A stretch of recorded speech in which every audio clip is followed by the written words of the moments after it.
punca yang anda ada, apa masalah yang anda hadapi. Sebab you all, kita tahu punca kenapa you all tak pregnant.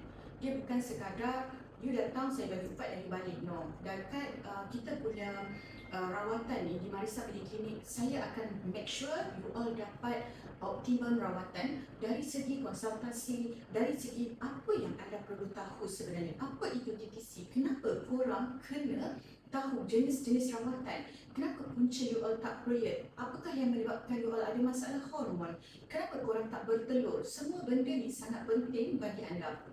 Dan you all juga kena tahu, apabila datang ke klinik, benda yang korang nak berjumpa dengan doktor. Bila berjumpa dengan doktor ni, maksudnya korang, anda semua nak dapatkan khidmat nasihat. Dia bukan sekadar jumpa doktor, ambil ubat dan balik. Dan korang kena tahu proper follow up. Dia bukan just datang satu kali, ambil suplemen, ambil ubat dan expect nak pregnant. So then bila tak pregnant, rasa macam kenapa saya